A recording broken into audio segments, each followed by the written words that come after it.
அன்பானவர்களே, இந்த நேரத்திலே மான்கள், டியர்ஸ், மான்கள் குறித்த வேத வசனங்கள் நமக்கு கற்றுத்தருகிற சில முக்கிய விஷயங்களை இன்றைக்கு விசுவாச மக்கள் தனிப்பட்ட முறையில் நாம் எடுத்துக்கொள்வதற்காக, மணவாட்டி சபையாக எடுத்துக்கொள்வதற்காக அந்த கண்ணோட்டங்களோடு நாம் தியானிக்க இருக்கின்றோம்.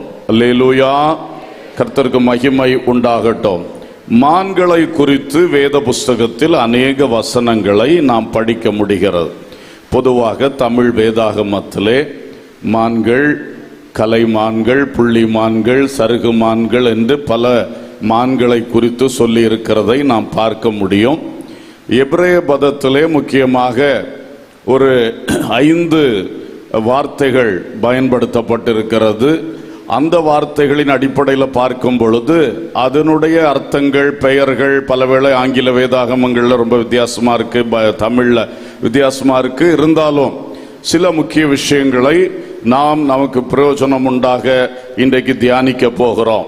முதலாவது, அயல் என்கிற ஒரு எபிரேய வார்த்தை, AYOYAL, அயல் என்கிற ஒரு எபிரேய வார்த்தை ஆண் மான்களை குறிக்கின்றது. ஹார்ட், HART, ஹார்ட் என்று சொல்லப்படுகிற ஆண் மானுக்காக சொல்லப்பட்டிருக்கிறது. ஸ்டாக் என்று சொல்லப்படுகிற கலைமானுக்காக சொல்லப்பட்டிருக்கிறது. மொத்தத்திலே ஆண் அல்லது ஒரு பூரண வளர்ச்சி அடைந்த ஒரு ஆண் மான். அது வெறும் ஒரு ஃபான் அல்ல, அல்லது மான் குட்டி அல்ல, அது ஒரு பூரணமான ஒரு ஆண் மான் என்பதை குறித்து சொல்லப்பட்டிருக்கிறது. அதில் 2 கருத்துக்களை நான் சொல்லும்படியாக விரும்புகின்றேன். முதலாவது, உன்னத பாட்டின் புஸ்தகம் 2வது அதிகாரம் 9ஆம் வசனம், என் நேசர் வெளிமானுக்கும் மறை குட்டிக்கும் ஒப்பாய் இருக்கிறார். இதோ அவர் எங்கள் மதிலுக்கு புறம்பே நின்று பலகணி வழியாய் பார்த்து கிராதியின் வழியாய் தமது மலர்ந்த முகத்தை காண்பிக்கிறார். அல்லேலூயா. 17ஆம் வசனம், என் நேசரே பகல் குளிர்ச்சியாகி நிழல் சாய்ந்து போகும் வரைக்கும் நீர் திரும்பி குன்றும் பிளப்புமான கண்மலைகளில் குதித்து வரும் கலைமானுக்கும் மறைகளின் குட்டிக்கும் சமானமாய் இரும். அல்லேலூயா, ஸ்தோத்திரம். உன்னத பாட்டு 8:14, என் நேசரே தீவிரியும் கந்த வர்க்கங்களின் மலைகளின் மேலுள்ள வெளிமானுக்கும் மறைகளின் குட்டிகளுக்கும் சமானமாய் இரும். அல்லேலூயா. இது முக்கியமாக நேசரை குறித்து மணவாட்டி சொல்லுகிற அழகான வார்த்தை.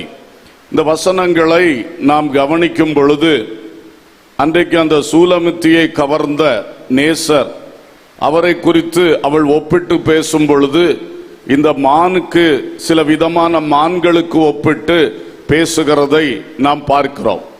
அதனுடைய அர்த்தம் என்ன? நேசர் கிராதி வழியாய் தன் முகத்தை காண்பித்த உடனே அது இந்த மணவாட்டிக்குள்ளே ஒரு பூரிப்பை, ஒரு அந்த ஈர்ப்பு சக்தி, அந்த கவர்ச்சி இந்த மணவாட்டியை, அவளுக்குள்ள ஒரு நல்ல தாக்கத்தை உண்டு பண்ணினதை அங்கே பார்க்கிறோம். ஆகவே அவள் சொல்லுகிறார், நீர் தீவிரித்து வாரும் என்று சொல்லி அழைக்கிறதை பார்க்கிறோம். ஸோ இங்கே நாம் பார்க்கிறோம், ஒரு மணவாளன் என்கிற அர்த்தத்திலே அந்த ஆண் மானை குறித்த ஒரு விளக்கம் இங்கே கொடுக்கப்பட்டிருக்கின்றது. முதலாவது, குடும்ப வாழ்வுக்காக ஒரு வார்த்தை சொல்ல விரும்புகிறேன். கர்த்தருக்கு ஸ்தோத்திரம்.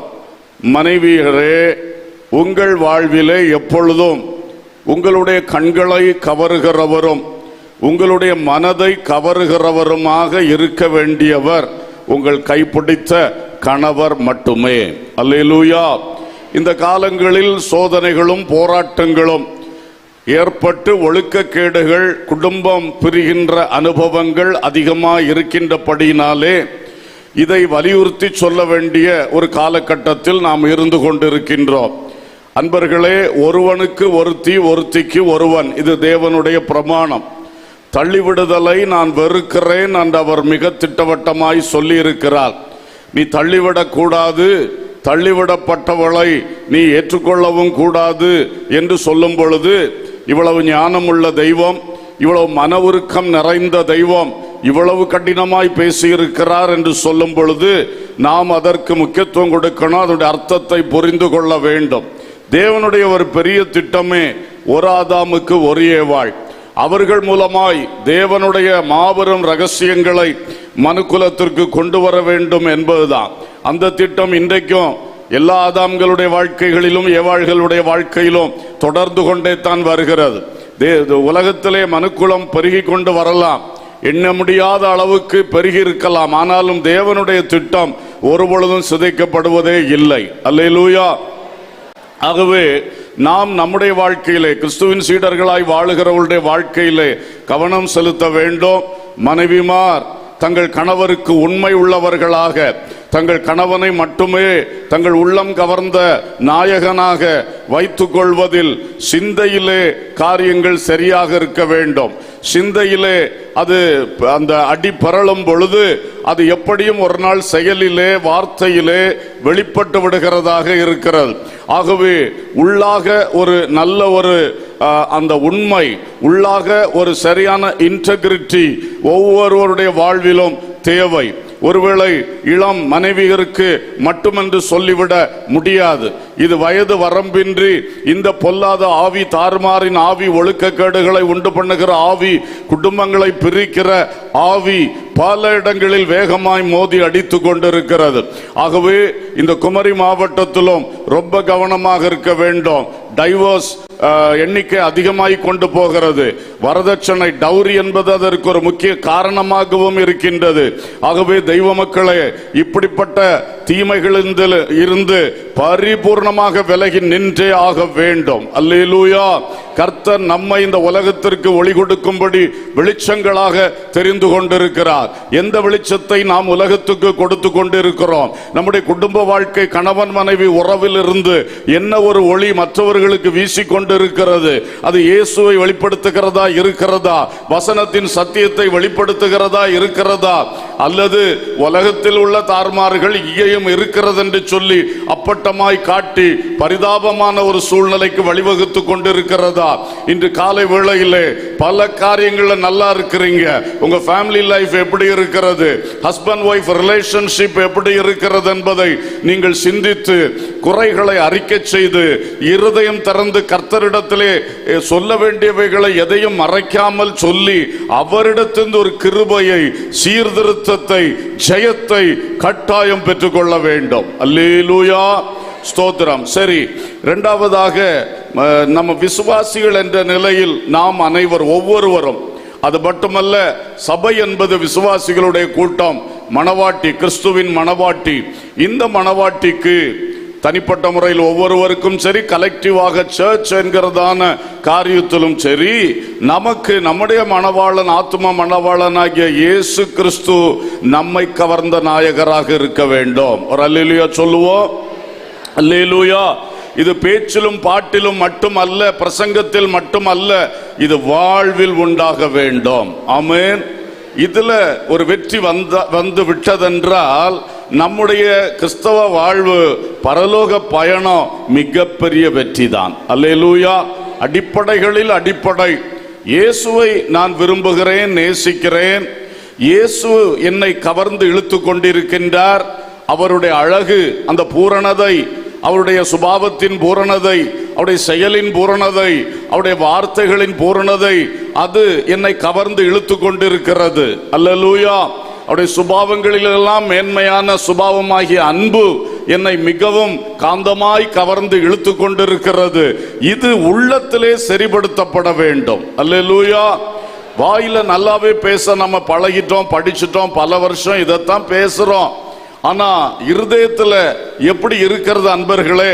ஆனாலும் பெண்ணானாலும் நம்ம ஒவ்வொரு தேவ ஊழியக்காரங்க, விசுவாசிகள், நமது உள்ளங்களுக்குள் இயேசு கிறிஸ்துவை பற்றின அன்பு, இயேசு கிறிஸ்து நம்மை இழுக்கின்ற அந்த அனுபவம் எந்த அளவுக்கு நடந்து கொண்டிருக்கிறது? ஏதோ ஞாயிற்றுக்கிழமை வரும் பொழுது மட்டும் இயேசு சில பாடல்கள், ஆராதனை, பிரசங்கம் அதுல மட்டும் இழுக்கிறது மாதிரியும், அப்புறம் போனா முழுசும் உலகம் இழுத்துட்டே போகிறதா? உலகத்தினுடைய பாவங்கள் இழுத்து கொண்டு போகிறதா? பிசாசு அவன் நினைச்சபடியெல்லாம் இழுத்து கொண்டு போயிட்டு இருக்கிறான்னா, அப்புறம் ஒவ்வொரு ஞாயிற்றுக்கிழமை வந்து பாவ மன்னிப்பு செய்து பாவாரிக்க பண்ணி இங்க ஆண்டவரை சமாளிச்சுட்டு போகிற ஒரு நிலை எத்தனை பேருடைய வாழ்க்கையிலே இன்றைக்கு நடந்து கொண்டிருக்கிறது? தயவாய் சிந்திப்பீர்களாக. இதை இப்படியே ஓட்டி கொண்டிருப்பது சரியல்ல. தவறுகளை உணரணும், குறைகள் திருந்தணும். திருந்தா படிவங்களாக போவது கடைசியில கிருபையை இழந்து போகின்ற நிலைக்கு கொண்டு போய்விடும். பிறகு அழுதாலும் அந்த ஏசாவுக்கு அவன் கண்ணீரோடு அழுதும் ஆசீர்வாதத்தை பெறாமலே போன நிலை யாருக்கும் வந்து விடக்கூடாது. ஒரு அல்லேலூயா சொல்லுவோம். கர்த்தருக்கு ஸ்தோத்திரம். ஆகவே அன்பர்களே, நாம் எல்லாரும் இந்த தேவனால் இழுக்கப்பட்டவர்களாய், அவருடைய கல்வாரி அன்பினால் இழுக்கப்பட்டவர்களாய் நமது உள்ளம் அவரை நோக்கி தேடிக்கொண்டே இருக்கணும். அந்த மான்களை குறித்து சொல்லப்பட்ட இன்னொரு வார்த்தை சங்கீதம் 42 முதல் 2 வசனங்கள். மானானது நீரோடைகளை வாஞ்சித்து கதறுவது போல, தேவனே என் ஆத்துமா உம்மை வாஞ்சித்து கதறுகிறது. என் ஆத்துமா தேவன் மேல், ஜீவனுள்ள தேவன் மேலேயே தாகமாயிருக்கிறது. நான் எப்பொழுது தேவனுடைய சந்நிதியில் வந்து நிற்பேன்? ஒரு அல்லேலூயா சொல்லுவோமா? சேர்ந்து ஒருக்கா வாசிப்போமா? எல்லாரும் நம்முடைய ஒரு அறிக்கையாகவே வாசிப்போமா? மானானது நீரோடைகளை வாஞ்சித்து கதறுவது போல, தேவனே என் ஆத்துமா உம்மை வாஞ்சித்து கதறுகிறது. என் ஆத்துமா தேவன் மேல், ஜீவனுள்ள தேவன் மேலேயே தாகமாயிருக்கிறது. நான் எப்பொழுது தேவனுடைய சந்நிதியில் வந்து நிற்பேன்? அல்லேலூயா. இதுதான் மனவாட்டிக்கு உள்ள இருக்க வேண்டிய ஒரு பெரிய தேட்டம், ஒரு பெரிய ஏக்கம் என்று சொல்லலாம். ஹல்லேலூயா. ஒவ்வொரு விசுவாசியுடைய உள்ளத்திலும் இயேசு கிறிஸ்துவை பற்றி இத்தகைய ஒரு அன்பும் தேட்டமும் இருக்க வேண்டும். நாம் நேசிக்கிறவர்களோடு சமயம் செலவு பண்ணத்தான் நாம விரும்புவோம். அவங்கள்ட்ட பேசிட்டே இருக்க விரும்புவோம். அவங்களோடு நாம பேசிக்கொண்டே இருக்க விரும்புவோம். அவங்க பேசுறத நாம கேட்க விரும்புவோம். அவங்களுடைய ஃபெலோஷிப்ல, ஐக்கியத்துல, அவங்க பிரசன்ஸ்ல அவங்களோடு கூட இருப்பதை மிக மிக விரும்புவோம். அந்த ஸ்தானத்தில் இயேசு இருக்க வேண்டும். ஹல்லேலூயா. நம்முடைய கர்த்தர் இருக்க வேண்டும்.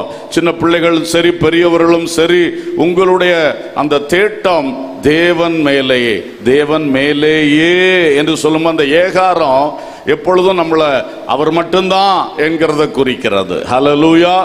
தேவன் மேலே தேட்டமா இருக்கணும்னு சொன்னா, தேவன் மேலேயும் தேட்டமா இருக்கலாம், வேற எங்கேயும் தேட்டமா இருக்கலாம்னு ஒரு மாதிரி அந்த அர்த்தத்தை கொடுத்துறோம். ஆனா இவர் அழகா சொல்றாரு, என் ஆத்துமா தேவன் மேல், ஜீவனுள்ள தேவன் மேலேயே தாகமா இருக்கிறது. ஹல்லேலூயா. ஸ்தோத்திரம். ஆகவே இன்றைக்கு இது நமக்குள் சரிப்படுத்தப்பட வேண்டும்.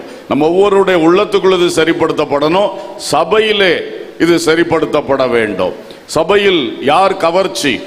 கர்த்தர் இயேசு மட்டுமே சபையில் கவர்ச்சியாக இருக்க வேண்டும். அல்லேலூயா. நம்மை சபைக்கு கொண்டு வருவது ஏது? கர்த்தர் இயேசு. அல்லேலூயா. அவருடைய அன்பு என்னை இழுக்கிறது. அவர் பயில்காட்டி என்னை கொண்டு வருகிறார். இந்த அடிப்படை மாறும் பொழுது எல்லாமே மாறிடுது. பேசிக்கே அடி வாங்கி போகுது. பணம் கிடைக்கணும் அதுக்காக சபைக்கு, வியாதி சுகமாகணும் அதுக்காக சபைக்கு, பிசாசு தொந்தரவு மாறணும் அதுக்காக சபைக்கு, இல்லைன்னா கொஞ்ச நேரம் நிம்மதியா இருக்கும் போல இருக்கே போவோம். இப்படி பல பல காரணங்கள். ஆனால் கர்த்தரை தேடுகிற விசுவாசிகளாகிய நமக்குள்ள ஒன்றை சரிப்படுத்தி கொள்ளணும். நான் இந்த சபைக்கு வருகிறது தேவன் மேல் இருக்கிற தாகத்தினால். அல்லேலூயா. சண்டே ஸ்கூல் எடுக்கணும். எப்ப ஆராதனை முடிப்பாரு, சண்டே ஸ்கூல் தொடங்கும், அந்த தாகத்தோடு வருவதல்ல. முதல்ல தேவன் மேலே தாகம். அல்லேலூயா. அந்த தேவனுக்காக பிள்ளைகளுக்கு தேவனுடைய வார்த்தையை சொல்றேன், வாலிபர்களை நடத்துறேன், ஆத்துமாக்களை ஆதாயம் பண்ண போகிறேன். எல்லாமே இதிலிருந்து புறப்படட்டும். அல்லேலூயா. அந்த இடம் மிஸ் ஆகுது பலருக்கு. ஊழியம், ஆண்டவருக்காக செய்யற காரியங்கள் அந்த இடத்தை எடுத்துருது. அதுதான் உள்ளத்துல சபைக்கு வரும்போது உங்க சிந்தனை எப்படி இருக்குன்னு யோசித்து பாருங்க. ஐயோ சண்டே ஸ்கூல் அப்படிதான் அடிக்குதா? சண்டே ஸ்கூல் நமக்கு ரொம்ப முக்கியம்.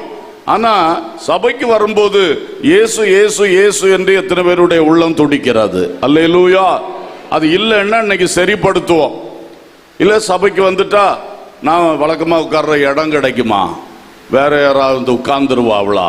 அந்த சேர் போயிருமா? இது எவ்வளவு ஒரு அற்பமான இதுல திரும்பிட்டு பார்த்தீங்களா? நோக்கங்கள், சிந்தைகள் அப்படி இருக்கக்கூடாது. இன்னைக்கு ஒரு சான்ஸ் கிடைக்குமா எனக்கு அதை சொல்றதுக்கு, இதை சொல்றதுக்கு, இல்லைன்னா அங்க பாடுறதுக்கு, ஏதாவது ஒரு சான்ஸுக்காக? இப்படி அல்ல. எல்லா காரியத்தை விட்டு ஜீவனுள்ள தேவன் மேலேயே என் ஆத்துமா தாகமா இருக்கிறது. ஆமென், அல்லேலூயா. எத்தனை பேருக்கு இது எனக்கு வேணும்னு தோணுது? ஆமென். தோணுச்சுனாலே இன்னைக்கு வெற்றி வரும். அல்லேலூயா. நம்ம அட்ஜஸ்ட் பண்ணக்கூடாது. குற்றத்தை ஆண்டோட்ட தெளிவா தவறுகளை அறிக்கை பண்ணி திருந்தும் பொழுது தானா அந்த ஊற்று திறக்கும். அல்லேலூயா. தாகமா இருங்கள், ஏக்கமா இருங்கள். சபையில் ஊழியக்காரலாம் அப்படித்தான். வேற எதையும் ஒரு அட்ராக்ஷனா வச்சு மக்களை கூட்டிட கூடாது. வேற எதையும் ஒரு உலக பொருளையோ உலகத்துல மக்கள் விரும்புகிற சில விஷயங்களையோ அதை வச்சு மக்களை இழுக்கலாம். இது அந்த சபையில நடக்கு. இங்கேயும் நம்மளும் செஞ்சுட்டா நம்மளுக்கும் 4 ஆத்துமாக்கள் கூட வருவாங்க. அந்த லைனுக்கே நம்ம சிந்தனையே போயிடக்கூடாது. அல்லேலூயா. இயேசுவை எவ்வளவு நான் உயர்த்தி காட்ட முடியும், இயேசுவுக்காக நான் வாழ்ந்து காட்ட முடியும், எவ்வளவு தூரம் இயேசுவை பிரசங்கிக்க முடியும், அவருடைய சத்தியத்தை மக்களுக்கு நான் எடுத்துரைக்க முடியும். இயேசு இயேசு இயேசு என்கிறதுல நம்ம அவரை தூக்கி பிடித்தா அவர் சகலரையும் இழுத்து கொள்ளுவார். அல்லேலூயா, அல்லேலூயா. கர்த்தர் அவர் உயர்ந்திருக்கும் பொழுது அவர் சகலரையும் என்ன செய்வார்? தன்னண்டை இழுத்துக்கொள்வார். சொன்னது மாதிரி சிலுவையில் உயர்த்தப்பட்ட இயேசு அவர் எல்லாரையும் இழுத்துக்கொள்ளுவார். ஹல்லேலூயா. பாவிகளையும் இழுத்துக்கொள்ளுவார் இயேசு கிறிஸ்து. பரிசுத்தமாய் இருக்கிறவர்களையும் தம்மண்டை இன்னும் இன்னும் இழுத்துக்கொண்டே இருப்பார். ஆமென். அவரை உயர்த்தி பிடிக்கணும். பவுல் அதான் சொல்லுவார், சிலுவையில் அறையப்பட்ட கிறிஸ்துவை இல்லாமல் வேற என்ன பிரசங்கம் எனக்கு இருக்கு அப்படிம்பார். புரியுதா? அதுதான். அதனால என்னைக்கும் இயேசுவை பற்றின பிரசங்கம் அப்படி இந்த வார்த்தையை நான் சொல்லல. இயேசுக்குள்ள உள்ளதான் இது எல்லாமே அடங்கி இருக்கு. முழு சத்தியமும் பரலோகமும் நம்முடைய பூலோகத்தின் ஆவிக்குரிய வாழ்க்கை எல்லாம் இயேசுல தான் அடங்கி இருக்கு. அவர் தான் சென்டர் பாயிண்ட். சோ அந்த மணவாளனை தான் பிதா நமக்காக தந்திருக்கிறார். அவர் மேலேயே நோக்கமாய் இருப்போம். ஹல்லேலூயா. இன்னும் விளக்கி சொல்ல விருப்பம் உண்டு, ஆனால் இங்கே நான் நிறுத்துகிறேன். அன்பர்களே, தயவாக எந்த விஷயத்திலும் நீங்கள் இந்த உலகத்தின் காரியத்தை தூக்கி முன்ன வச்சிடாதீங்க, மாம்சத்தின் காரியங்களை தூக்கி முன்ன வச்சிடாதீங்க. அதுக்கு நேரா ஒரு தேட்டம், நாட்டம், இயக்கம் வந்துடவே கூடாது. உடனுக்குடன் அதை சரிப்படுத்தி இயேசுக்காக செய்கிறேன், இயேசுவை நோக்கி ஓடுகிறேன், இயேசுக்காக தான் சபைக்கு போகிறேன், இயேசுக்காக தான் ஊழியம் செய்கிறேன், இயேசுக்காக பாட்டு பாடுறேன், இயேசுக்காக இன்ஸ்ட்ருமெண்ட் வாசிக்கிறேன், இயேசுக்காக ஒரு சாட்சி சொல்கிறேன். எல்லாத்துலேயும் இயேசுவை உயர்த்துங்கள். உங்களை உயர்த்தாதிருங்கள். வேறு எந்த மாம்சத்தையும் உயர்த்தாதிருங்கள். எந்த பொருட்களையும் முன்னிறுத்தாதிருங்கள். இயேசு மேலே ஆசையாய் இருப்பீர்களாக. அல்லேலூயா, அல்லேலூயா, அல்லேலூயா. சொல்லாதவர்களும் ஒருக்கா சொல்லுங்க. ஆமென், க்ளோரி, ஹல்லேலூயா. மான்கள் நீரோடை வாஞ்சித்து கதரும் போல் தேவனே, எந்தன் ஆத்துமா உம்மையே வாஞ்சித்து கதறுதே. மான்கள் நீரோடை வாஞ்சித்து கதரும் போல் தேவனே, எந்தன் ஆத்துமா உம்மையே வாஞ்சித்து கதறுதே. தஞ்சமே நீர், அடைக்கலம் நீர், கோட்டையும் நீர், என்றும் காப்பீர். தஞ்சமே நீர், அடைக்கலம் நீர், கோட்டையும் நீர், என்றும் காப்பீர். தேவன் மேல் ஆத்துமாவே தாகமாயிருக்கின்றதே. தேவன் மேல் உண்மையாக அனுபவத்தோடு பாடுவோம். தேவனின் சந்நிதியில் நின்றிட ஆத்துமா வாஞ்சிக்குதே. தேவனின் சந்நிதி பாயுதே. தஞ்சமே நீ, அடைக்கலம் நீ, கோட்டையும் நீ, என்றும் காப்பீர். என் தஞ்சமே நீ, ஆமென், கோட்டையும் நீ, என்றும் காப்பீர். அல்லேலூயா, அல்லேலூயா, ஸ்தோத்திரம். இந்த அனுபவத்தை பிரைஸ் தி லார்ட். கொஞ்சம் கரெக்ட் பண்ணுங்க, ஹவுலிங்கா இருக்கு. பிரைஸ் தி லார்ட், ஸ்தோத்திரம். இந்த அனுபவத்தை நாம் பெற்றுக்கொள்வோம். ஆமென். இரண்டாவதாக இன்னொரு எபிரேய வார்த்தை, அது அயலா என்கிற இன்னொரு வார்த்தை. AYYALAH, அயல், அயலா. அப்பவுமே நமக்கு அது புரியும். இது பெண்மானை குறிக்கிற வார்த்தை. இதுவும் வேத புத்தகத்தில் பல இடங்களில் பயன்படுத்தப்பட்டிருக்கிறது. அயலா என்கிறதான வார்த்தை. ஆங்கிலத்திலே HIND, ஹைண்ட் என்கிற வார்த்தை பெண்மான். DOE என்கிற இன்னொரு வார்த்தை, அதுவும் பெண்மானைத்தான் குறிக்கிறது. இந்த வார்த்தைகள் இதற்காக பயன்படுத்தப்பட்டிருக்கின்றது. கர்த்தருக்கு ஸ்தோத்திரம். இது பயன்படுத்தப்பட்டிருக்கிற வசனங்களை நாம் கவனிக்கும் பொழுது, முதலாவது நீதிமொழிகள் 5ஆம் அதிகாரம் 18, 19 ஆகிய வசனங்கள். உன் ஊற்றுக்கண் ஆசீர்வதிக்கப்படுவதாக, உன் இளவயதின் மனைவியோடே மகிழ்ந்திரு, அவளே நேசிக்கப்படத்தக்க பெண்மானும் அழகான வரையாடும் போல் இருப்பாளாக. அல்லேலூயா. ஆண்மானை வைத்து புருஷனுக்கு சொன்னவர், மனைவிக்கு சொன்னவர், பெண்மானை வைத்து புருஷன்மாருக்கு அதே செய்தியை சொல்றார். அல்லேலூயா. உன் மனைவியே உன் கண்ணை கவர்ந்தவளும் உன் உள்ளத்தை கவர்ந்தவளுமாக இருப்பாளாக, நீ வேறொரு ஸ்திரீயின் மேல் நோக்கமாய் இராதே என்று சொல்லுகிறார். அப்ப பாருங்கள், குடும்ப வாழ்க்கையில் மனைவியானவள் புருஷனுக்கு எவ்வளவு உண்மை உள்ளவளாக எல்லா நிலையிலும் இருக்க வேண்டுமோ, அதே மாதிரி புருஷனும் தன் மனைவிக்கு உண்மை உள்ளவனாக, மனைவி அல்லாமல் வேறு யாதொருவருக்கும் தன் சிந்தையில் இடம் கொடுக்காதவராக காணப்பட வேண்டியது மிக அவசியம். பைபிள் எப்பொழுதும் இந்த உறவுக்கு மிக மிக முக்கியத்துவம் கொடுக்கிறது. இந்த இடத்திலும் இந்த பாயிண்ட் வரதுனால திரும்பவும் அழுத்தமும் திருத்தவுமாக சொல்லுகிறேன். சகோதரமார் தங்களுடைய மனைவிக்கு எப்பொழுதும் உள்ளத்திலும் வாழ்விலும் எல்லா விஷயங்களிலும் மிகுந்த உண்மை உள்ளவர்களாய் இருக்க வேண்டும். அல்லேலூயா. ஆரம்ப காலத்தில் யாருக்கும் அப்படிப்பட்ட உண்மையை, நம்பிக்கை, அந்த காரியங்களை குறித்து சொல்லிக் கொடுக்க வேண்டிய தேவையில்லை. அது அப்படி ஒரு காலம். ஆனால் காலங்கள் கடந்து போகும் பொழுதுதான் ஒருத்தியோடு வாழ்வது, ஒருவரோடு வாழ்வது பலருக்கு பல கஷ்டங்களை கொண்டு வருகிறது.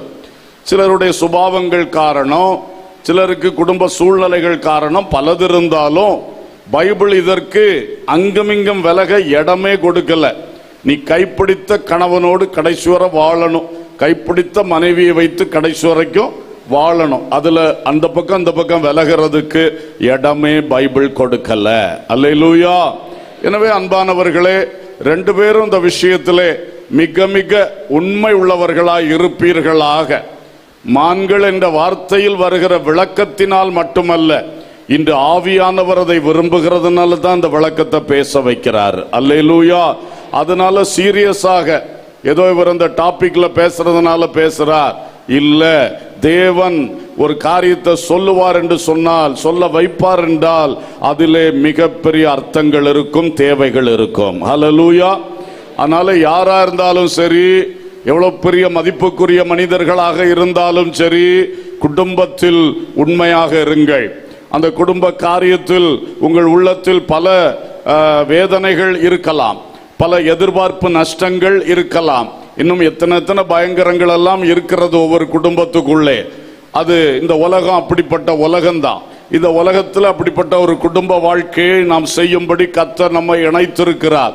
ஆகவே நிச்சயமாக உங்களுடைய மணவாட்டி, உங்களுடைய மணவாளன் அங்கேயே உங்களுடைய இருதயம் கடைசி மூச்சு வரைக்கும், உங்கள் உயிர் பிரியும் வரைக்கும் பிரியாதிருப்பதாக. அல்லேலூயா, அல்லேலூயா, ஸ்தோத்திரம். ஆகவே லவ் யுவர் ஒய்ஃப் அலோன். இப்போ இந்த பெண்மானை வைத்து சபைக்கு, விசுவாச மக்களுக்கு சொல்லப்பட்டிருக்கிற 3 முக்கியமான விஷயங்கள் இருக்கிறது. அதையும் கொஞ்சம் நாம் தியானிக்க இருக்கின்றோம். கர்த்தருக்கு ஸ்தோத்திரம். இந்த பெண்மானை வைத்து சொல்லப்பட்ட வசனங்களில் ஒன்று உன்னத பாட்டு 2வது அதிகாரம் 4-7 மட்டும் வாசிக்கிறேன், கவனியுங்கள். என்னை விருந்து சாலைக்கு அழைத்து கொண்டு போனார். என்மேல் பறந்த அவருடைய கொடி நேசமே. திராட்சரசத்தால் என்னை தேற்றுங்கள், கிச்சிலி பழங்களால் என்னை ஆற்றுங்கள். நேசத்தால் சோகமடைந்திருக்கிறேன். அவர் இடது கை என் தலையின் கீழ் இருக்கிறது, அவர் வலது கை என்னை அணைத்து கொள்ளுகிறது. எருசலேமின் குமாரத்திகளே, இவ்வளவு நேரம் மணவாட்டி சொன்ன வார்த்தை. இப்ப எருசலேமின் குமாரத்திகளே, எனக்கு பிரியமானவளுக்கு மனதாகு மட்டும் நீங்கள் அவளை விழிக்க பண்ணாமலும் எழுப்பாமலும் இருக்கும்படி வெளி மான்கள் மேலும் வெளியின் மறைகள் மேலும் உங்களை ஆணையிடுகிறேன். அல்லேலூயா, ஸ்தோத்திரம். இது நமக்கு வாசிக்கும் பொழுதே புரியும். அன்பின் ஒரு இன்டிமேட் லவ், நெருக்கமான ஒரு அன்பு அங்கே பரிமாறப்படுகிறது. மணவாளனுடைய பங்களிப்பும் மேன்மையாய் இருக்கிறது, மணவாட்டியின் பங்களிப்பும் மேன்மையாய் இருக்கிறது. இருவரும் அந்த அன்பை நல்ல முறையில் பகர்ந்து நல்ல ஒரு உறவை அவர்கள் வளர்த்தி கொள்ளுகிறார்கள் என்பதை நாம் பார்க்கிறோம். அன்பு அணைக்கும், அன்பு அதை சோகமடைய பண்ணும். அந்த அளவுக்கு தன்னை மயக்குகிற அளவுக்கு உள்ள ஒரு பெரிய அன்பு. இயேசு கிறிஸ்துவின் அன்பின் வல்லமை, நம்முடைய ஆத்தும மணவாளனுடைய அன்பின் வல்லமை உலகத்தில் உள்ள எந்த மணவாளனும் உங்களுக்கு தருகிற அன்பை விட மிகவும் உயர்ந்தது, வல்லமை உள்ளது. அல்லேலூயா. ஏன்னா இங்கிருந்து உலகத்தில் நமக்கு கிடைக்கக்கூடிய சொந்த புருஷனுடைய அன்பு, மனைவியுடைய அன்பு எல்லாமே கொஞ்சம் மாம்சம் கலந்து தான் இருக்கும். சுபாவ அன்பு, நேச்சுரல் லவ் கலந்து தான் இருக்கும். அதில் குறைபாடு கண்டிப்பாக இருக்கும். சூழ்நிலை அனுசரித்து, நாட்களை அனுசரித்து, அந்த ஒவ்வொரு அந்த செயல்பாடுகள், சந்தர்ப்பங்களை அனுசரித்து தான் அந்த அன்பு இருக்கும். ஒரே ஸ்டடியாக இருக்காது. ஆனால் இயேசு என்கிற மணவாளன் மணவாட்டிக்கு தருகின்ற அன்பு, தனிப்பட்ட முறையில் நம்ம ஒவ்வொருவருக்கு இயேசு தருகிற அன்பு, சபைக்கு இயேசு தருகிற, மணவாட்டியாகிய சபைக்கு இயேசு தருகிற அன்பு அன்றும் இன்றும் என்றும் ஒன்று போலவே இருக்கும். அல்லேலூயா. அந்த அன்பினுடைய லட்சணங்கள் இந்த உலகத்தில் உள்ள நேச்சுரல் லவ்வோடு ஒப்பிட்டு பார்க்கும் பொழுது அந்த டிவைன் லவ் மிக மிக உச்சிதமானது, உயர்ந்தது. அல்லேலூயா. அப்ப இந்த ஒரு அழகான உறவிலே ஒரு விசுவாசியும் இயேசு கிறிஸ்துவும், ஒரு சபையும் இயேசு கிறிஸ்துவும் நெருங்கி பழகணும். அந்த அன்பிலே அதிகமாய் நிரம்பி வாழ கற்றுக்கொள்ளணும். அந்த அன்பை இயேசுவிடத்திலிருந்து இன்னும் இன்னும் பெற்று அனுபவிக்கிறதுக்கு நம்ம ஆசைப்படணும், நம்ம அதுல விரும்பி நிக்கணும். அப்ப அது நிறைவாய் கிடைக்கும். அல்லேலூயா, ஸ்தோத்திரம். யார் விரும்புறாங்களோ அவங்களுக்கு தான். பாஸ்டர் ஜான்சன் பேசும் பொழுது ஒரு வார்த்தை சொன்னார். மோசே அவர் கூடவே இருக்கணும்னு விரும்பினாரு, கடைசி மூச்சு வரைக்கும் கூடவே இருந்தார். அல்லேலூயா. ஏன் அவரோடு மட்டும் அப்படி ஒரு ஸ்பெஷல் காரியத்தை ஆண்டவர் செய்தார்? இந்த மனுஷனுக்குள்ள அந்த ஏக்கம் இருந்தது. அல்லேலூயா. நமக்குள்ளேயும் எதை விரும்புகிறோமோ அதை கத்துட்டு நம்ம பெற்றுக்கொள்ள முடியும். இன்றைக்கு விசுவாசிகளானாலும் சரி, உலக மக்களானாலும் சரி, அன்பு கிடைக்கலையே என்ற ஒரு ஏக்கம் எல்லார் உள்ளத்திலையும் இருக்கு, இல்லைன்னு சொல்ல முடியாது. ஆனா நமக்கு தெரியும் உண்மையான அன்பு எங்க இருக்குன்னு. அங்க ஏன் நம்ம தேட மாட்டேங்கிறோம்? உலகத்தாருக்கு தெரியாதனால கண்ட இடங்களும் தேடி இன்னும் ஃபெயிலியருக்குள்ளாகி இன்னும் வேதனைகளுக்குள்ள போயிட்டே இருப்பாங்க. நாமளும் அப்படியே போனோம்னா அர்த்தம் என்ன?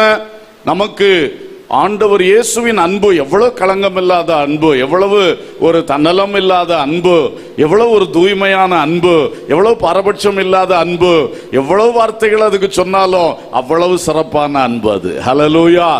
இந்த அன்பை அனுபவிங்க. விருந்து சாலைக்குள் என்று சொல்லும் பொழுது நமக்கு விருந்து சாலை எதுங்க? கல்யாண விருந்தா, நமக்கு பரிசுத்த ஆராதனை விருந்து தான் பெரிய விருந்து. அல்லேலூயா, அல்லேலூயா, ஸ்தோத்திரம். அப்போ இந்த ஆராதனையில தான் இதோடைய ஒரு மேன்மையை சபையாக சேர்ந்து நம்ம அனுபவிக்கிறது. நம்ம ஆராதிக்கிறோம், பாடல், ஆராதனை, அந்நிய பாஷை எல்லாம் இருக்கட்டும். பட் அது it should be filled with the love of Jesus. Hallelujah. ரோமர் 5:5 பரிசுத்த ஆவி நமக்குள் ஊற்றப்பட்டதுனால தேவனுடைய அன்பு நமக்குள்ள என்ன செய்யறது? ஊற்றப்பட்டிருக்கிறது. அப்ப அது எப்ப பரிசுத்த ஆவியில நம்ம நிரம்புறோமோ அப்பெல்லாம் அந்த அன்பு பெருக்கெடுக்கணும், அன்பு பெருக்கெடுக்கணும். தயவு செய்து ஆராதனையில வரும் பொழுது இந்த கவனத்தோட வாங்க, தேவன் மேலேயே வாஞ்சையா வாங்க. அந்த அன்புல இன்னைக்கு நான் நிரம்பணும். அதான் அல்லேலூயா. நல்லா அந்நிய பாஷை பேசிட்டேன், ரொம்ப திருப்தி. அந்நிய பாஷை பேசினது திருப்தி, ஆனா அதன் மூலம் அன்பு கிளறி எழுப்பப்பட்டுச்சா? அன்பு கொஞ்சம் கூட உள்ள ரிவைவ் ஆச்சுதா?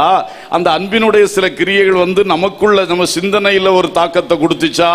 ஒரு நல்ல மாற்றத்தை கொண்டு வந்துச்சா?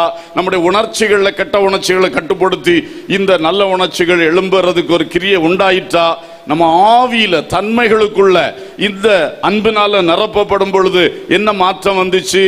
இது ஒரு தொடுதலும் இல்லாம வெறும் அந்நிய பாஷையை பேசி சத்தம் போட்டுட்டு போனா எப்படிங்க? அதனால ஆவியில் நிரம்புகிறோம் என்று சொன்னால் தேவனுடைய அன்பில் நிரம்புகிறோம். அல்லேலூயா. அதோடு கூட தெய்வ சந்தோஷம், தெய்வ சமாதானம் எல்லாம் இருக்கு. பேசிக் தேவனுடைய அன்பு. அந்த அன்பு தான் அந்த விருந்து சாலைக்குள்ள நம்ம வரணும். அவர் நம்மை அணைப்பார், அவர் நம்மளோடு கூட இருப்பார். அவரோடு இதுவரைக்கும் அவரை அறிந்ததை பார்க்கிலும் கொஞ்சம் கூட அன்னைக்கு நம்ம அறிந்து கொள்ளுவோம். அல்லேலூயா. சீஷர்கள் இயேசுவோடு கூட இருந்தாங்க, அவரோடு கூட யாத்திரை பண்ணாங்க, அவரோடு கூட சாப்பிட்டாங்க, அவரோடு கூட தூங்குனாங்க, எழும்புனாங்க, எல்லாம் செஞ்சாங்க. அன்னைக்கு கலிலேயா கடல்ல ஆண்டவர் இறையாதே அமைதலாருன்னு சொல்லிட்டு காற்றையும் கடலையும் அதட்டினோன்னு அவங்க வாய் திறந்து சொல்றாங்க, இவர் யாரோ? இவர் அவ்வளவு ஆச்சரியப்பட்டு போனா. இந்த ஒரு ஆஸ்பெக்ட் அவர்கிட்ட இருக்குன்னு எங்களுக்கு தெரியாம போச்சே. இப்போதானே தெரியும் நம்ம யாரோட பயணிச்சுட்டு இருக்கோம். அவர் யார்? அன்றைக்கு அவர் ஒரு புதிய காரியத்தை அவங்களுக்கு தம்மை பற்றி வெளிப்படுத்தினார். இதே மாதிரி நம்முடைய தனிப்பட்ட தனி ஜபங்களும் சரி, குடும்பமா ஆண்டவர் ஆராதிக்கிற ஜபங்களும் சரி, சபையா கூடி வந்து ஆராதிக்கிறதிலும் இந்த நல்ல எதிர்பார்ப்பு. இன்னைக்கு நம்முடைய உள்ளங்கள் டியூன் ஆயிருச்சுன்னா நம்ம வாழ்க்கையில ரொம்ப பிரயோஜனம் வரும். அல்லேலூயா. இதுல தேவனை பார்த்து ஏங்குகிற ஒரு ஏக்கம், தேவனுடைய அன்புக்கா, இயேசு கிறிஸ்துடைய மணவாளனுடைய அன்பு அன்பு அன்பு என்று சொல்லி அந்த அன்பு நிரப்பிருச்சுன்னா மன்னிக்கிறதுலாம் இவ்வளவு ஈஸியா இருக்கும். பாத்தீங்களா? இன்னைக்கு இவ்வளவு ஆவியில நிரம்பியும் ஒரு ஆளை மன்னிக்க முடியலன்னா என்ன பிரச்சனை? ஆவியில நிரம்புறீங்கன்னு சொல்றீங்களே தவிர உண்மையா தேவ ஆவியில நிரம்பல்ல. நான் சொன்ன தப்பா எடுத்துறாதீங்க தயவு செய்து. ஏன்னா உண்மையா அன்பு ஆவியில நிரம்பினா அன்புல நிரப்பி இருப்பீங்களே, தேவனுடைய அன்புல. அந்த தேவனுடைய அன்புல மன்னிப்பு இருக்குது, சகிப்புத்தன்மை இருக்கிறது, பொறுமை வறுமை, நற்சுபாவங்கள் எல்லாமே வறுமை, பூரண சர்க்குணத்தின் கட்டாகிய அன்பு. எல்லா சர்க்குணங்களுடைய பேக்கேஜ் தாங்க அன்பு. அதனால இன்னைக்கு அதுல கவனம் செலுத்துங்க. விருந்து சாலைக்குள் அழைத்து கொண்டு போனவர், ஆமேன், அவருடைய அன்பினால நிரப்புகிறார். அப்ப நான் இப்படி சொல்ல விரும்புறேன், conceiving divine goods in the divine love and relationship with the Lord. கொஞ்சம் இந்த வார்த்தையை கொஞ்சம் கவனிங்க. conceiving divine goods, நமக்குள் தெய்வீக நன்மைகளை கருத்தரித்தல், அல்லது நமக்குள் தேவனுடைய தெய்வீக நன்மைகள் உருவாகிறது. எதுல உருவாகுது? ஒரு கணவன் மனைவி அன்பின் உறவிலே குழந்தை உருவாகிறது மாதிரி நமக்கும் இந்த ஆத்தும மணவாளன் இயேசுக்கும் உள்ள இந்த அன்பிலும் உறவிலும் நமக்குள்ள பல தெய்வீக விஷயங்கள் உருவாகிறது, கன்சீவ் ஆகிறது. இதைத்தான் இது காட்டுது. அந்த ரிலேஷன்ஷிப் அந்த மணவாட்டி சொன்னது அந்த மாதிரி ஆகும். அப்போ நீங்க இதை புரிந்து கொள்ளணும். ஸ்பிரிச்சுவலா நம்ம எடுத்துக்கொள்ளும் பொழுது இயேசுவோடு எவ்வளவு அன்பின் உறவு, ஒரு இன்டிமசி, நெருக்கமான உறவு நம்ம பழகிறோமோ அதுல நமக்கு நம்மிடத்துல இல்லாத புதிய காரியம் நமக்குள்ளே உருவாகும். ஒரு அல்லேலூயா சொல்லுவோம். அல்லேலூயா. கண்டிப்பா தெய்வீக விஷயங்கள் நமக்குள்ள உருவாகும். அழியாத அந்த காரியங்கள் நமக்குள்ள. இது என்னன்னா அழிந்து போகிற மனுஷன் இல்ல, நம்ம மாம்சத்துல இருக்கிறோம். ஆனா அந்த ஸ்பிரிச்சுவல் திங்ஸ் நமக்குள்ள ஒன்னொன்னா உருவாக ஆரம்பிக்கும். அல்லேலூயா. நம்ம எப்பொழுதும் இயேசுவோட பழகி பழகி, ஆராதனையில மட்டும் இல்ல, அதை நான் சொன்னனால அதுல மட்டும் நினைக்க கூடாது. நடக்கும் பொழுதும் இருக்கும் பொழுதும் எப்பவுமே இயேசுவோட பேச பழகணும். அப்படி அந்த உறவை நல்லா மெயின்டைன் பண்ணிட்டோம்னா பாருங்க, அவர் நமக்கு என்ன திட்டமிட்டு இருக்கிறார் அதெல்லாம் நம்மளுக்குள்ள கரெக்டா உருவாயிட்டே இருக்கும். அல்லேலூயா. இது உருவாகணும். இப்போ சந்தோஷம் என்பதும் நமக்குள்ள உருவாகிறது தான். உலகம் கொடுக்கிற சந்தோஷம் உண்டு, கர்த்தர் அருளுகிற சந்தோஷம் உண்டு. உங்களுக்கு தெரியும் தானே? சமாதானமும் அப்படித்தான். உலகம் தருகிற சமாதானம் உண்டு, கர்த்தர் நமக்கு தருகிற சமாதானம் உண்டு. எந்த விஷயமும் அன்பு உருவாகிறது, சுபாவங்கள் உருவாகிறது. அடுத்தது நல்ல விருப்பத்தையும் செய்கையையும் கர்த்தர் நமக்குள்ள என்ன செய்யறாராம்? உருவாக்குகிறார். அல்லேலூயா. அப்போ தேவன் நம்ம கொண்டு என்ன செய்ய விரும்புறார் அதுகளை நமக்குள்ள ஒரு ஆசையா விருப்பமா உருவாக்குறது. அது எல்லாமே இந்த ரிலேஷன்ஷிப்ல தான் வரும். இந்த மணவாளன் மணவாட்டி உறவு எவ்வளவு நன்றா இருக்குதோ, எவ்வளவு தொடர்ச்சியா இருக்கிறதோ, இடைவெளி விடாம அந்த உறவு இருக்கணும், நன்றாக இருக்கணும், ஒரு தடையே இருக்க கூடாது. அப்படி நம்ம பழக பழக நமக்குள்ள முதல்ல சொன்ன மாதிரி சுபாவங்கள், நற்சுபாவங்கள், தெய்வீக சுபாவங்கள் உருவாகும். அடுத்து நம்மை கொண்டு என்ன செய்ய விரும்புறார் அந்த கரெக்டான ஆசை விருப்பங்கள் நமக்குள்ள கன்சீவ் ஆகும். ஒரு அல்லேலூயா சொல்லுவோம். புரியுதானே நான் சொல்றது? இந்த ஒரு எதிர்பார்ப்போடு இருக்கணும். நமக்கு மாம்சத்துல பல விருப்பம் இருக்கும். அவரை பார்த்தோன்னு ஒரு ஆசை வந்துடும், அங்க போனோன்னு ஒரு ஆசை வந்துடும். இந்த விருப்பங்கள் தானே கடைசியில் திசை மாற்றி நம்மளை கொண்டு போகுது. ஆனா நமக்கு கர்த்தர் வச்சிருக்கிற காரியம் என்ன? அதுடைய விருப்பம் இந்த சரியான உறவுல தான் நமக்குள்ள கன்சீவ் ஆகும், உருவாகும். அல்லேலூயா. இப்படி கர்த்தர் என்னெல்லாம் தர விரும்புகிறார், நம்மளை கொண்டு என்ன செய்ய விரும்புகிறார், எல்லாமே என்ன செய்யும்? உருவாகும். விஷன். ஆண்டவர் நமக்குள்ள தரிசனங்களை வைக்கிறார். கண்ணால காண்கிற தரிசனம் இல்ல, உள்ளத்துக்குள்ளே இதுக்காக நீ வாழணும், இதை நீ செய்யணும். இது எல்லாமே இந்த உறவுல இருந்து தான் நமக்கு கிடைக்குது. அதனால இந்த கன்சீவிங் ஆகணும். கன்சீவிங் ஆகாம அது பல கஷ்டம் நமக்கு தெரியும்.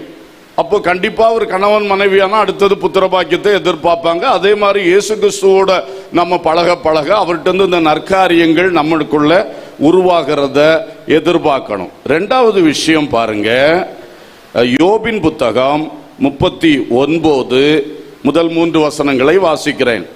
வரையாடுகள் ஈனும் காலத்தை அறிவாயோ?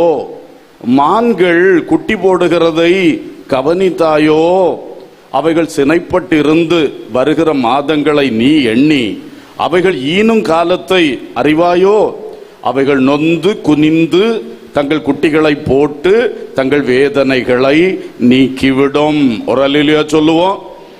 அப்போ ஃபர்ஸ்ட் கன்சீவிங், அடுத்தது இப்ப டெலிவரி. கன்சீவ் ஆனது ஒரு நாள் என்ன செய்யணும்? டெலிவரி ஆகணும். அது டெலிவரி ஆகாம இருந்துட்டாலும் பெரிய பிரச்சனை தான். அப்போ நமக்குள் எது உருவாகுதோ அது உள்ளுக்கு இருந்து அந்த ஒரு பூர்ணமான வளர்ச்சியை பெற்று அது அடுத்தது வெளியே வரணும். ஒரு சந்தோஷமானாலும் சமாதானமானாலும் ஒரு நல்ல விருப்பமானாலும் எல்லாமே கர்த்தர் நமக்குள்ள விதைச்சு வளர்த்துவார் இந்த உறவிலே. அப்ப அந்த உறவிலே அது வளருகிறது, அது ஒரு பூரணத்தை அடையும் பொழுது நம்ம வாழ்க்கையிலிருந்து அது வெளிப்பட ஆரம்பிக்கும். ஒரு அல்லேலூயா சொல்லுவோம். அல்லேலூயா, ஸ்தோத்திரம். மணவாளனோடு உள்ள இந்த உறவிலே அது ரொம்ப முக்கியம். அந்த டெலிவரி நமக்கு நடக்கணும். இப்போ உதாரணமாக vision to be delivered as mission. ஒரு தரிசனத்தை உள்ளத்துல கொடுத்தார், அது ஒரு கருவாக நமக்குள்ள உருவாயிச்சுன்னா ஒரு நாள் அந்த தரிசனத்தின்படி சில செயல்பாடு, மிஷன், ஒரு ஊழியம் அல்லது ஒரு திட்டம் நமக்கு வெளியே செய்ய ஆரம்பிக்கிறோம். இது இன்னைக்கு வெளியே தெரியுது, ஆனா இது கொஞ்ச காலத்துக்கு முன்னால அந்த முக்கியமான சம்பந்தப்பட்ட மனுஷனுடைய உள்ளத்திலே உருவான தரிசனம். அல்லேலூயா. இப்படி தரிசனங்கள் கர்த்தர் உருவாக்குகிறது. அந்த கரு சரியாக வளர்ந்துச்சுன்னா அந்த மனுஷனை கொண்டு, அந்த மனுஷனை கொண்டு, அல்லது குடும்பத்தை கொண்டு, அந்த சபையை கொண்டு அந்த தரிசனம் ஒரு திட்டமாக செயல்படுத்தப்படும். அதான் டெலிவரி ஸ்டேஜ். ஹல்லேலூயா. புரியுதா? ஒரு ஹல்லேலூயா சொல்லுவோம். ஆமென். ஸ்தோத்திரம். சில thoughts will be delivered as actions. சில சிந்தைகள், இந்த விருப்பங்கள், ஆசைகள், சில சிந்தைகள் ஆண்டவர் நம்மளுக்குள்ள தருகிறார் இல்லையா? இது உள்ள இருந்து வளரும். அதை ஆண்டவர்ட்ட அடிக்கடி பேசிட்டே இருப்போம், அவரும் நம்மளுக்கு அதை பற்றி பேசிட்டே இருப்பார். அதுதான் அந்த கரு உருவாகிற ஸ்டேஜ். அது ஓரளவு பூர்ணப்படும் பொழுது கர்த்தர் குறித்த வேளையில் அது ஒரு ஆக்ஷன், ஒரு செயலாக வெளிப்பட ஆரம்பிக்கும். அல்லேலூயா. ஸ்தோத்திரம். இதே மாதிரி கர்த்தர் நமக்குள் உருவாக்குகிற நன்மைகள் பல விஷயங்கள் இருக்கிறது. நன்மைகள் ஒவ்வொன்றும் நமக்குள்ள அவர் உருவாக்கி அதை சமுதாயத்துக்கு, சபைக்கு, குடும்பத்துக்கு பயன்படுத்தும்படி ஏற்ற காலத்தில் வெளிப்படுத்துவார். அல்லேலூயா. அல்லது வெளிப்பட செய்வார். அல்லேலூயா. ஸ்தோத்திரம். இதை நீங்க நல்லா, அப்பதான் நம்ம ஒரு ஃப்ரூட்ஃபுல் பிலீவரா இருப்போம். இன்னைக்கு நிறைய பேர் இத்தனை வருஷமா நான் சொல்றத வருத்தமா எடுக்க கூடாது, நம்ம திருந்தி நல்லா இருக்கணும்னு சொல்லதான் கட்டுக்கட்டுன்னு சொல்லுவேன்.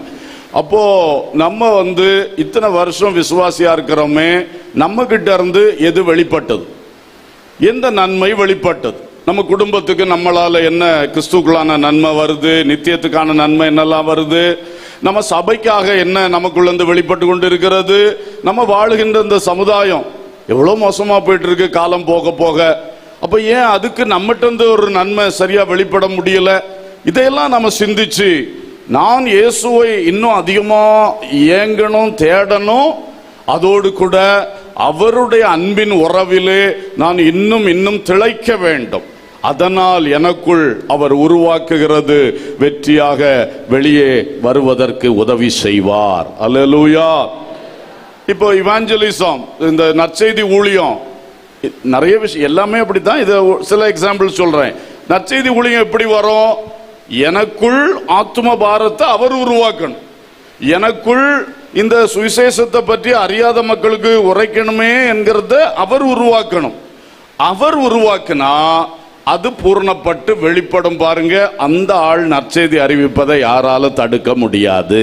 அல்லேலூயா. ஏன்னா அவருக்குள் உருவான தரிசனம் அது ஊழியமா வந்தது. மற்றபடி சிலர் எல்லாம் தள்ளி தள்ளி தள்ளி தள்ளி, சிலருக்கு என்னன்னா I should do any endure for காட்னு இருக்கும். ஏதாவது ஒன்று செய்யணும், ஏதாவது ஒன்று செய்யணும்னு. ஏதாவது ஒன்று எல்லாரும் செய்யறது நல்லதுதான், ஆனா எனக்கு நியமிக்கப்பட்டதை செய்வது எவ்வளவு மேன்மை உள்ளது. அல்லேலூயா. அதுக்கு இங்க கரு உருவாகி அது டெலிவரி ஆகணும். அப்ப அது ஒரு பெரிய வெற்றியா இருக்கும். தேவ நோக்கங்கள் அதுல நிறைவேறும். அதே மாதிரி நற்கிரியை நம்முடைய சேரிட்டியை பற்றி எப்பவும் நம்ம அதுக்கு முக்கியத்துவம் கொடுக்கும். மிஷனரி ஒர்க்குக்கு நம்ம முக்கியத்துவம் கொடுக்கிறோம். ஏன்னா அதெல்லாம் சரியான ப்ராடக்ட்ஸ். இப்போ தேவனுடைய ராஜ்யத்துக்கு சரியா வெளிப்பட்டு ஆக வேண்டும். அது வெளிப்பட தேவனுடைய ராஜ்யத்துக்கே பெரிய கனிகள் வந்து கொண்டே இருக்கும். அதனாலதான் நம்ம அதை வலியுறுத்துறோம். இல்ல ஒரு காரியம் கூட புதிய ஏற்பாட்டில் துர்காள் என்ற ஒரு அம்மாவை குறித்து படிக்கிறோம் இல்லையா? துர்காள், அவளுடைய பேரின் மூல பாஷையின் அர்த்தம் ஒரு இந்த மாதிரி ஒரு பெண்மான் என்று வருகிறதாம். ஆனால் பைபிளில் பெண்மான் அதில் இல்லை. ஆனால் அந்த ஹீப்ரு வேர்டு யூஸ் பண்ணப்பட்டது அப்படி வருது. அது கிரீக்கில், ஹீப்ருவில் கிரீக்கில் துர்காஸ் என்று வர்றது. அவள் ஒரு பெண்மான். அவளை பற்றி நமக்கு நல்லா தெரியும். அவ நற்செய்தி அறிவிக்கிறதும் சரி, இந்த தர்ம காரியங்கள் செய்வதிலும் சிறப்பு வாய்ந்தவளாக இருந்தாள். அல்லேலூயா. எத்தனையோ பேருக்கு ட்ரெஸ் எல்லாம் தச்சு கொடுத்தா என்றெல்லாம் படிக்கிறோம். சும்மா வருமா? அது உள்ளத்துல அவர் போட்ட விதை. அது உருவாகி ஒரு நாள் ஸ்டார்ட் பண்ணா அது வந்து கொண்டே இருந்தது. அல்லேலூயா. இதே மாதிரி நம்மை கொண்டு, அல்ல நம்ம குடும்பத்தை கொண்டு, நம்ம சபையை கொண்டு எப்படி அவர் செய்ய விரும்புகிறாரோ அந்தந்த கூடுகைகளிலே கர்த்தரோடு நம்ம வைக்கிற உறவிலே, அந்த கர்த்தரோடு கரம் பிடித்து நடக்கிற அனுபவத்தில் இதெல்லாம் வந்து கொண்டே இருக்கும். அல்லேலூயா. சரி, அப்போ முதல்ல கன்சீவிங், ரெண்டாவது டெலிவரிங், மூன்றாவது ஒரு காரியம் இருக்கிறது. ஆதியாகமம் 49:21 நாம் பார்க்கிறோம். நப்தலி விடுதலை பெற்ற பெண்மான், இன்பமான வசனங்களை வசனிப்பான். இவர் யாரு? விடுதலை பெற்ற பெண்மான். குட்டியை போட்ட பெண்மான் விடுதலை வந்துருச்சு. விடுதலை பெற்ற பிறகுள்ள காரியம் இவரை வைத்து சொல்லப்பட்டிருக்கிறது. அப்போ இது witnessing after delivery. Witnessing after delivery. இவர் விடுதலை பெற்று விட்டார். பல கட்டுகள்ல இருந்து விடுதலை பெற்றிருக்கலாம். நான் இந்த அர்த்தத்தில் சொல்றேன். அவர் பெண்மான்னு சொன்னா பெண்மானுக்கு விடுதலை எப்போ வரும்? சுமந்துகிட்டு தெரிகிறத எப்போ டெலிவரி பண்ணியாச்சோ அப்போ அந்த பெண்மானுக்கு என்ன வந்துடும்? விடுதலை வந்துடும். அப்ப இந்த விடுதலை பெற்ற பெண்மான் இன்பமான வசனங்களை வசனிப்பான். அல்லேலூயா. விடுதலை பெற்றாச்சு, ஒரு காரியத்தை நிறைவேற்றியாச்சு. அப்ப இனி நம்ம அடுத்த யூஸ்ஃபுல்னஸ் வருது. பெற்று கொடுத்தது ஒரு பிரயோஜனம் இல்லையா? பிள்ளையை பெற்றது அந்த மனைவி அல்லது தாய் செய்த பெரிய ஒரு டெலிவரி, பெரிய பாக்கியம். ஆனா இனி அதை வளர்த்து எடுத்து அந்த பிள்ளைய ஒரு நல்ல நிலையில கொண்டு வர்றதும் இருக்கு இல்லையா அவங்களுக்கு. அதே மாதிரி ஆஃப்டர் த டெலிவரி விடுதலை பெற்ற பெண்மான் இங்க குறிப்பா சொல்லி இருக்கு, இன்பமான வசனங்களை வசனிப்பான். ஹல்லேலூயா. அப்போ சாட்சி பகர்தல்னு ஒண்ணு அதுல எடுத்துக்கொள்ளலாம். சாட்சி பகர்தல், நம்ம ஒரு தரிசனத்தோட ஒரு காரியத்தில் ஈடுபட்டு தேவனால் சரியா நடத்தப்பட்டு அதை வெற்றியா அது செய்த பிறகு சிலருக்கு அந்த வாய்ப்பு வரும்போது, தேவை வரும் பொழுது, ஆவியானவர் நம்ம ஏவும் பொழுது அதை சாட்சியாக அறிவிக்கும் போது அதனால பிரயோஜனங்கள் வரும். அல்லேலூயா, ஸ்தோத்திரம் சொல்லுகிறது. அதே மாதிரி நல்ல அறிக்கைகள் செய்தல். நல்ல அறிக்கைகள், ஒரு காரியம் நம்ம மூலம் நடந்துருச்சு, இனி நம்ம நல்ல அறிக்கை செய்யணும். நல்ல அறிக்கை செய்யணும். பொந்தி பிலாத்துக்கு முன்னால இயேசு கிறிஸ்து என்ன அறிக்கை பண்ணாரா? நல்ல அறிக்கை, நல்ல அறிக்கை. ஸ்தோத்திரம். சிலர் ஒரு வெற்றி கிடைச்சா என்ன அறிக்கை பண்ணுவாங்க? சுய அறிக்கை பண்ணிக்கிட்டே இருப்பாங்க. நான் நான் நான் சொல்லிக்கிட்டே இருப்பாங்க. அது நல்ல அறிக்கை இல்லை. தேவனை உயர்த்தி மகிமைப்படுத்தி தேவன் என்ன கொண்டு என்ன செய்தார், தேவன் அதுக்கு என்ன எப்படி கொண்டு வந்தார், எப்படி செஞ்சார், அப்படி செய்யும் பொழுது அதுதான் நல்ல அறிக்கை. ஹல்லேலூயா. ஒரு ரைட் கன்ஃபெஷன் அல்லது குட் கன்ஃபெஷன், இதெல்லாம் விடுதலை பெற்ற பெண்மானும் ஆகிய நப்தலி வசனிக்கிற வசனம். பேச்சிலே மாற்றம் வருது பாத்தீங்களா? ஒருத்தருக்கு ஒரு சக்சஸ் வந்தா உடனே பேச்சில் அராஜகம் வரும், பெருமை வரும், பெரிய ஆள் தோற்றம், தோரணைகள் வெளிப்படும். இதுதான் சாதா மனுஷனுடைய காரியம்.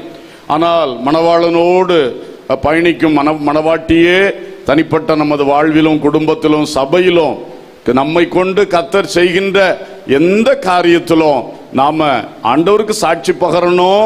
அது மட்டும் இல்ல, நம்ம எப்பொழுதுமே நல்ல அறிக்கை செய்ய வேண்டும். கர்த்தருக்கு ஸ்தோத்திரம்.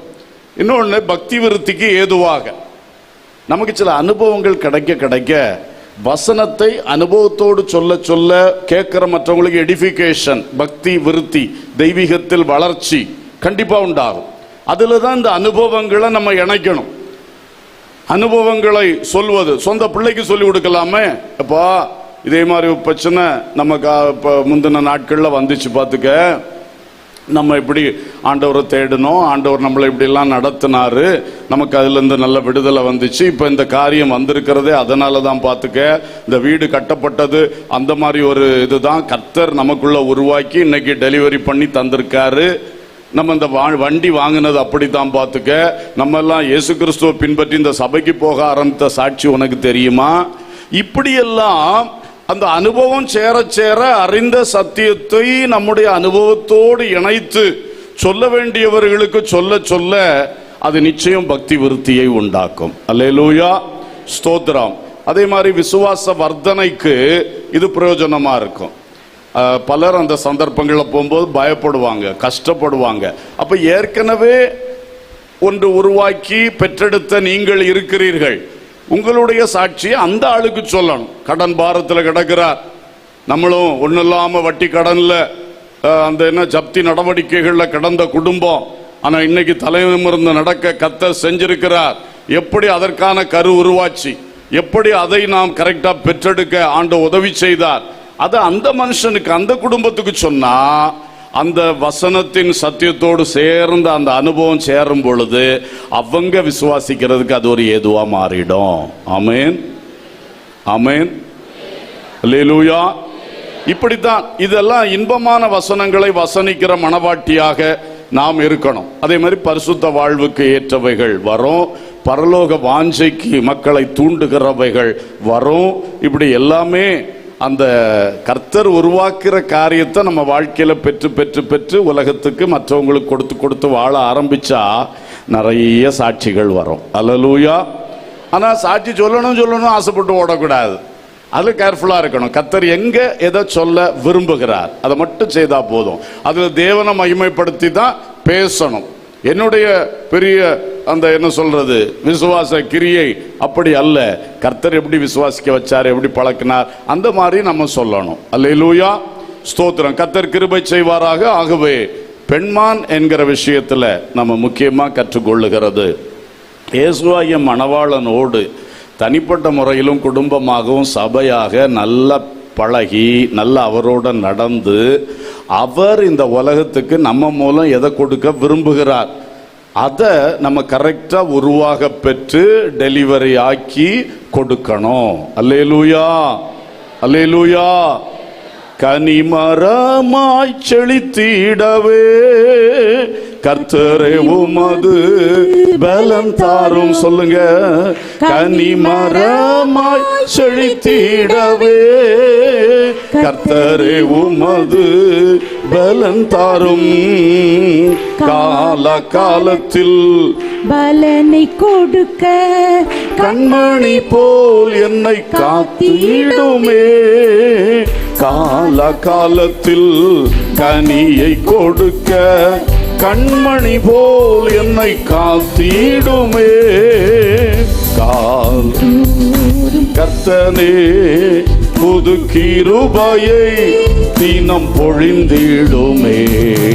காலை தோறும் கர்த்தனே என் தேவன் நல்லவரே, மாதேவன் வல்லவரே.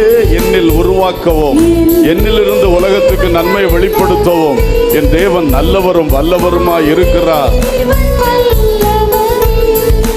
உம் சமூகம் எனக்கு ஆனந்தமே, உம் சமூகம் எனக்கு ஆனந்தமே.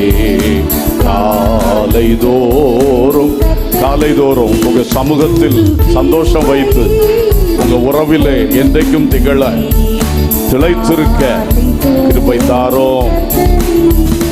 ஆமென். ஒரு அல்லேலூயா சொல்லுவோம், பலமா சொல்லுவோம். ஆண்மான் பெண்மான். மூன்றாவது இன்னொரு எபிரேய பதம் இருக்கிறது, சேவ என்று சொல்லுகிற ஒன்று. TZEVI.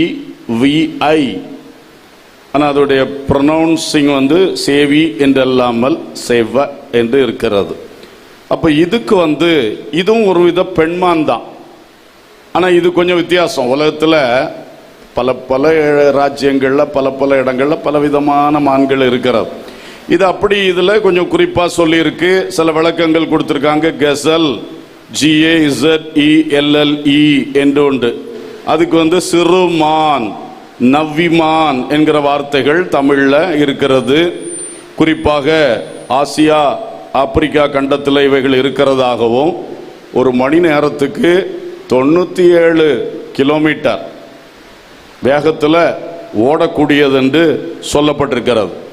இன்னொன்று இதனுடைய அர்த்தம் ROE ரோ, அதுவும் பெண்மான் என்பது தான் குறிக்கிறது. இன்னொரு அர்த்தம் இதுக்கு இருக்கு, பியூட்டி, அழகு. அழகு என்கிறதும் ஒரு அர்த்தம் இருக்கு. அலங்காரம், அழகு என்கிற அர்த்தம் இருக்கு. மனதில் வச்சுக்கிடுவோம். இப்போ பைபிள் இதை பற்றி சொல்லுகிற விஷயத்தை நம்ம பார்க்கும் பொழுது இந்த மான்களுக்கு ஒரு ஸ்பெஷாலிட்டி என்னன்னு சொன்னா, இவைகள் உயரமான இடங்களில் வாழக்கூடியதும் உயரங்களில் ரொம்ப எளிதாக ஏறி போகிறதுமான ஒரு தன்மை இந்த ஆடுகளுக்கு, இந்த மான்களுக்கு இருக்கிறதாம். கர்த்தருக்கு ஸ்தோத்திரம். அதே போல ஆடுகள் வகையிலும் ஐபக்ஸ் என்கிற ஒரு ஆட்டை குறித்து சொல்லுகிறார்கள். அந்த ஆடு நம்முடைய இமயமலையில் இருக்குதான். நீலகிரி மலையிலையும் அதே ஐபக்ஸ் என்கிற இனத்தை சேர்ந்த ஆடுகள் இருக்கின்றனவா. அதுகளுக்கும் இந்த தன்மை இருக்குதான். உயர்ந்த மலைகளில் ஏறுகின்ற, உயர்ந்த மலைகளில் வாழுகின்ற ஆடுகள், மலையாடு, காட்டாடுன்னு சொல்றாங்க. ஹிமாலயன் ஐபக்ஸ் என்று அறியப்படுது. நெல்கிரி தார் அல்லது நெல்கிரி ஐபக்ஸ் என்று சொல்லுகிறார், இந்த ஊட்டியில் இருக்கக்கூடிய அந்த ஆடுகள். இப்ப மான்களை குறித்து சொல்லும் பொழுது ஒரு கூட்டம் மான்களுக்கு ஆண்டவர் இப்படிப்பட்ட ஒரு காரியத்தை வச்சிருக்கிறார். அவைகள் மலைகளில் உயரமான இடங்களில் வாழ்கின்றன.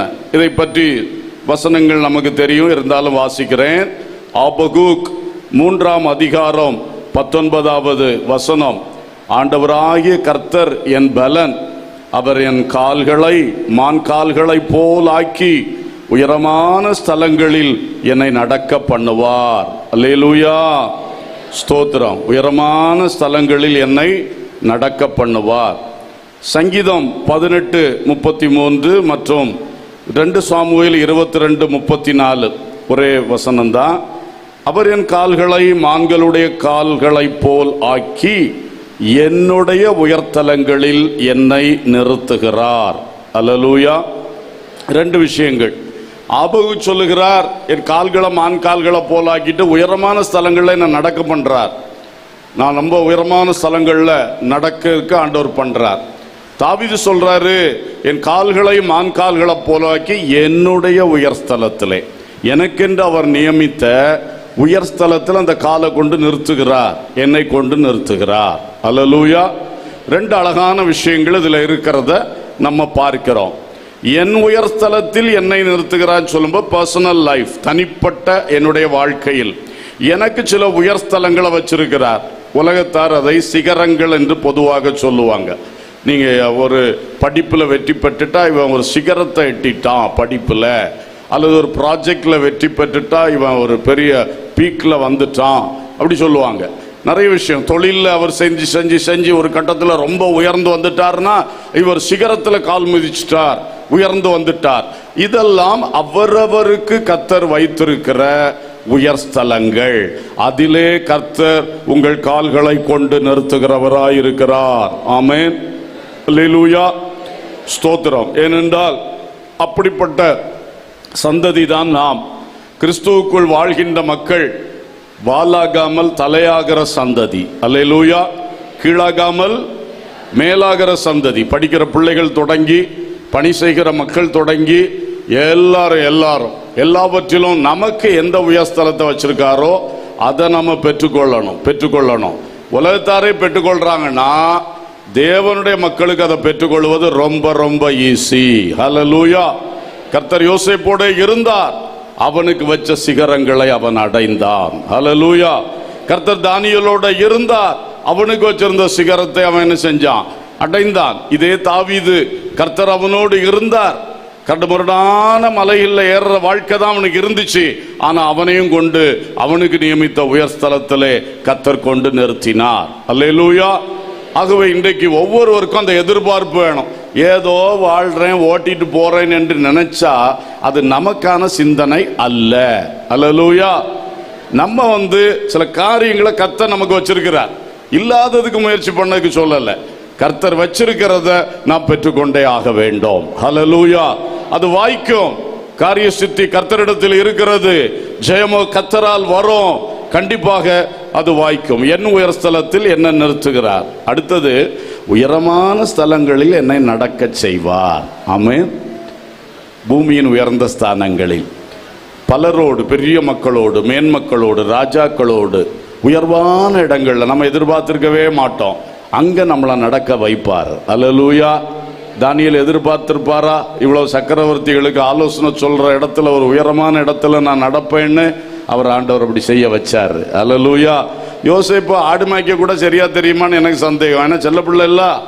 ஆனா அவரை கொண்டு பெரிய எகிப்து சாம்ராஜ்யத்தை மேய்க்க வைச்சார். அல்லேலூயா. பார்வோனோடு பேசுற அளவுக்கு, பெரியவர்களோடு பேசுற அளவுக்கு அவரை உயரமான ஸ்தலங்கள்ல நடக்க பண்ணினார். கர்த்தருக்கு ஸ்தோத்திரம். இதுதான் கர்த்தர் நமக்கு தருகிற விஷயம். இதுல ஒண்ணு கவனிக்கணும். இப்ப கர்த்தர் நம்மை உயர்த்துகின்றதுல 2 விஷயங்கள். ஒன்று, உன்னத மகிமைக்கு நேராக என்னை அவர் உயர்த்துகிறது, என்னை மகிமையில் மறுமையில் மகிமையோடு கொண்டு சேர்ப்பதற்காக. புரியுதா? அவர் தெய்வீக காரியங்கள் எல்லாம் என்ன உயர்த்திட்டே இருப்பார். அது உலகத்தானுக்கு தெரியாது. உலகத்தானுக்கு நம்ம ஆவிக்குரிய ஜீவியத்தில் என்ன உயர்வு வருது அதெல்லாம் தெரியாது அவங்களுக்கு. சிலது அவங்க நம்ம உயர்வுன்னு சொன்னா அவன் இதை பரியாசம் பண்ணுவான். அந்த மாதிரி உயர்வுகள் தெய்வீக விஷயங்களில், ஆவிக்குரிய விஷயங்கள்ல ஆண்டவர் நம்மளை உயர்த்திட்டே வரார். அது நமக்கு நியமித்திருக்கிற மறுமையின் மகிமையிலே கொண்டு சேர்ப்பதற்காக. அதே வேளையில் பூமியில் என்னை உயர்த்துவது, பூமியில் அவர் என்னை உயர்த்துவது என் தேவனின் மகிமையை என் மூலம் உலகத்திற்கு வெளிப்படுத்துவதற்காக. ஆமென். இதை குழப்பக்கூடாது. இந்த பூமியில என்ன எதுக்கு உயர்த்துறாரு? நான் ஒரு விசுவாசி, நான் ஒரு ஊழியக்காரன். என்ன பூமியில சில விஷயங்களை உயர்த்துறார். தானியேல் மாதிரி, யோசேப்பு மாதிரி, தாவீத மாதிரி உயர்த்துறார். இது எதுக்கு? எனக்காக எடுத்துடக்கூடாது. இது ஃபுல்லா எதுக்கு? என் கர்த்தரை நான் மகிமைப்படுத்துவதற்கு. அல்லேலூயா. அவரை இந்த உலகத்திற்கு வெளிப்படுத்துவதற்கு தான் என்ன பூமியில ஒரு உயரமான ஸ்தலங்களில் கொண்டு போய் நடக்க பண்றார். அவங்களோட பழக வைக்கிறார். அவங்களுக்கு தேவ மகிமையை வெளிப்படுத்தணும். அதான் அவருடைய நோக்கம். நாம் போய் பெரிய ஆளாயிட்டு எல்லாத்தையும் நான் அனுபவிச்சுட்டு பேர் புகழ் அது இது அதில் கிடைக்கிறது, அப்படி போகக்கூடாது. இதுதான் நம்ம செய்யக்கூடிய ஒரு தவறான காரியம். அதில் கவனமாக இருக்கணும். பூமியில் கல்வியில் இருக்கட்டும், பணியில் இருக்கட்டும், ஐஸ்வர்யத்தில் இருக்கட்டும், அதிகாரத்தில் இருக்கட்டும், எந்த விஷயத்தில் ஒரு தேவ பிள்ளையை கர்த்தர் உயர்த்துறாரோ அந்த தேவ பிள்ளை இப்பொழுதே அதை விதைச்சிடணும். மனசுல நல்லா எஸ்டாப்ளிஷ் பண்ணி அஸ்திபாரம் போட்டு வச்சுக்கிடணும். எனக்கு பூமியில என்ன உயர்வு கிடைக்குதோ அது எதுக்குன்னா என் தேவனை இந்த உலகத்தில் மகிமைப்படுத்துவதற்காக. அல்லேலூயா. பிள்ளைகள் எல்லாம் இப்பவுமே அதை கரெக்டா அஸ்திபாரம் போட்டுருங்க. எனக்காக, எனக்கு பேர் உண்டாக பண்ணதுக்கு, எனக்கு பணம் உண்டாக்க பண்ணதுக்கு அப்படி எடுக்கக்கூடாது. எதுல வெற்றி வருது, எதுல நீ உயர்த்தப்படுகிறாய், உயரமான ஸ்தலங்களில் உன்னை நடக்க பண்றார், உன்னுடைய உயர் ஸ்தலத்தில் உன்னை கொண்டு சாதிக்க வைக்கிறார், கரெக்ட். ஆனா அதை உனக்குன்னு நீ எடுக்காம அதுல கர்த்தர் நாமத்தை மகிமைப்படுத்தணுங்கிற நோக்கத்தோட செய்யும் பொழுது நிச்சயமாய் அது பிரயோஜனமா இருக்கும். இன்னும் உயர்த்திட்டே வருவார். அல்லேலூயா. அதே வேளையில் நமக்குள்ள சில உயர்வுகள் அது முக்கியம். இங்க ஆத்துமா உயர்றது தான் வாழ்வில் மற்றதெல்லாம் உயர்வு வரும். கர்த்தர் தர்ற உயர்வுகள் இது உயர்த்தப்பட உலகத்துல மதிப்பையும் மரியாதையும் தேடிக்கிட்டு இருக்க கூடாது. இது எங்க? மறுமையில கர்த்தர் தரப்போகிறார். அதற்கு தான் யாரும் காணாத என்னுடைய ஆத்துமாவுக்குள்ளே என்னை உயர்த்தி இன்னும் ஹையர் ஸ்பிரிச்சுவல் ரியால்ம்ல என்னை கொண்டு உயர்த்தி கொண்டே இருக்கின்றார். அல்லேலூயா. இதை தேவ மக்கள் நன்றாக புரிந்து கொள்வீர்களாக. ஸ்தோத்திரம். ஆகவே கர்த்தர் நிச்சயமாய் இந்த உலகத்திலும் நம்மளை உயர்த்துறாரு. ஆவிக்குரிய விஷயத்திலும் தேவன் நம்மை என்ன செய்வார்? கண்டிப்பாக உயர்த்துவார். ஹல்லேலூயா. மான்களின் காலை போல் என் காலை உயர்த்திடுவார், உயர்ந்த ஸ்தலங்களில் நடக்க செய்திடுவார். மான்களின் காலை போல் என் காலை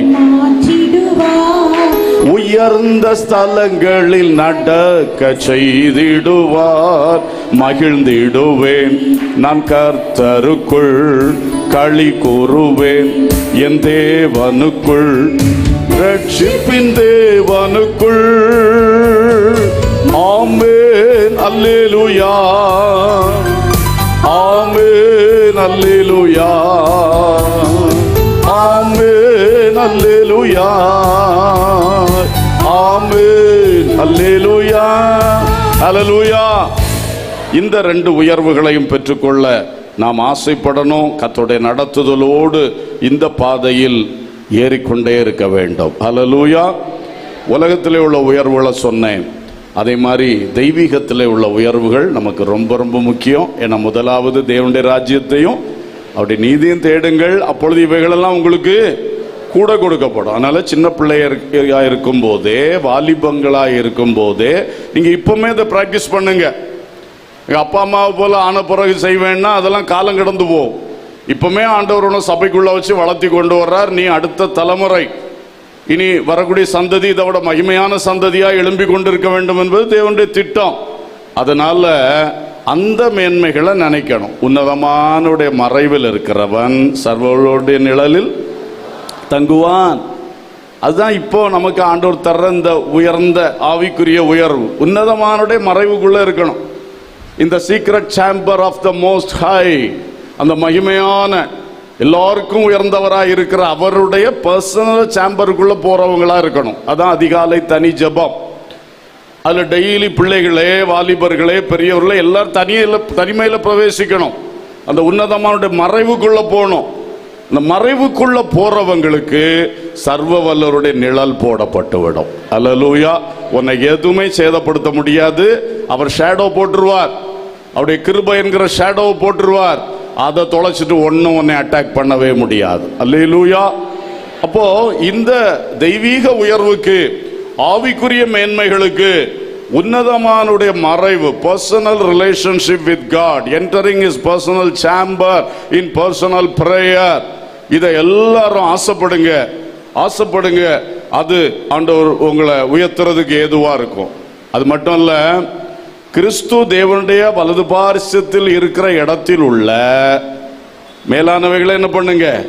தேடுங்கள். பூமியில் உள்ளவைகளை அல்ல, மேலானவைகளையே நாடுங்கள். அப்போ உன்னதமானுடைய சேம்பர், அடுத்தது the very throne of God, இயேசு கிறிஸ்து இருக்கிறது வலது பாரிசம். அந்த சமூகத்தில், அந்த சிங்காசனத்தில் உள்ள மேன்மைகள் என்ன ஒரு நாள் அங்கதான் கொண்டு நம்மளை வைக்க போறார். அப்ப அதை குறித்து தேடுறதும் அதை நாடுறதும் சும்மா அந்த பூமியில போட்டு கிண்டிக்கிட்டு இருக்க கூடாது. இதெல்லாம் அழிந்து போற விஷயம். பணம், பொருள், செல்வம், மதிப்பு, மரியாதை எல்லாம் அப்படித்தான். ஆனா நம்ம எப்பவுமே அங்கதான் நான் போய் சேர போறேன், என்ன அங்க வரைக்கும் உயர்த்த போறாரு. உங்களை என்னோடு கூட சிங்காசனத்தில் உட்காரும்படி அருள் செய்வேன்னு வெளிப்படுத்தல் 3:21 சொல்லி இருக்கிறாரு. எல்லாருக்கும் அங்க இருக்கணும் தேட்டம். அப்ப அதற்காக என்னை கொண்டு அங்க நடத்த போறாரு. அதுக்காக அந்த தேட்டம் இருக்க வேண்டும். அல்லேலூயா. சீயோன் மலையிலே ஆட்டுக்குட்டியானவரோடு கூட நிற்கின்ற 144,000 பேர் படிக்கிறோம். இதெல்லாம் தான் ஆண்டவர் நம்மளுக்கு வச்சிருக்கிற பெரிய உயர்வுகள். ஹல்லேலூயா. வருகையில் அவரோடு சேர்க்கப்படுகிறது. பரலோகத்திலே ஆட்டுக்குட்டியானுடைய கல்யாண விருந்துல கூட இருக்கிறது. 1000 வருஷ அரசாட்சியில பூமியில் அவரோடு இருந்து ஆளுகை செய்வது. அப்புறம் எப்பவும் காலாகாலமாய் நித்தியமாய் பரம எருசலேமில் வாழ்வது. அல்லேலூயா. இந்த மேன்மைகளை எப்பொழுதும் மனதிலே வைப்போம். ஒரே ஒரு வார்த்தை, ஒரு எச்சரிப்பை மட்டும் சொல்லிட்டு ஜெபம் பண்ண போறோம். இதுல இந்த குறிப்பிட்ட அந்த பெண் மான்கள் விஷயத்துல பியூட்டி, அலங்காரம்னு ஒரு வார்த்தை நான் சொன்னேன் பாத்தீங்களா? அது எதுல பயன்படுத்தப்பட்டிருக்குன்னா 2 சாமுவேல் 1:19. 2 சாமுவேல் 1:19. இஸ்ரவேலின் அலங்காரம் உயர்ந்த ஸ்தானங்களில் அதமாயிற்று, பராக்கிரமசாலிகள் விழுந்து போனார்கள். உங்களுக்கு நினைவு இருக்க அந்த வார்த்தை? இஸ்ரவேலின் அலங்காரம் அது குறிக்கிறது சவுல் ராஜாவை. அவர் கில்போவா மலையிலே பெலிஸ்தரால் வெட்டுண்டு என்ன செஞ்சிட்டாரு? முடிவை சந்தித்து விட்டார்.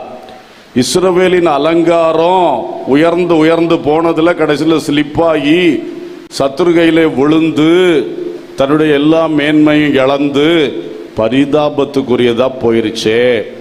அப்ப இதுவரைக்கும் கர்த்தர் நம்மள பூமியில எப்படி உயர்த்த விரும்புறார், தெய்வீக விஷயங்கள்ல நித்தியம் வரைக்கும் எப்படி உயர்த்த விரும்புறான்னு பார்த்தோம். இதுல போய் நிக்கணும்னா அந்த மான் அங்க வரைக்கும் போகணுமே. அந்த மான் அதுக்குள்ள வேகம் அதுக்கு வேணும், துள்ளி குதிச்சு போகக்கூடிய இது வேணும், கிரிப்பு நல்லா வேணும், கால் துள்ளி போற இடத்துல பிடிச்சு நிக்கணும், சரிக்கு விழுந்துடக்கூடாது, அது வேணும். சவுல் ராஜாவுக்கு அது இல்லாம போச்சு, ஸ்லிப் ஆயிருச்சு. அப்ப நம்ம வளர உயர இன்னும் கேர்ஃபுல்லா இருக்கணும். இங்க இருந்து விழுந்தா இங்க தான் விழுவான், உயரத்திலிருந்து விழுந்தா பெரிய காயப்படும், பெரிய கஷ்டம் ஆகும். அப்போ நம்ம தெய்வீகத்திலும் சரி உலகத்திலும் சரி ஆண்டவர் உயர்த்த we have to be very very careful. Hallelujah. Queen Victoria அம்மா சின்ன வயசா இருக்கும்போது அவங்க டீச்சர் ஹிஸ்டரி கிளாஸ் எடுத்துட்டு இருந்தாங்களாம். அப்போ அவங்களுக்கு அந்த ஹிஸ்டரியிலே தெரியும் அடுத்த ராணியா வரப்போற வாய்ப்பு இவங்களுக்கு தான் இருக்கு.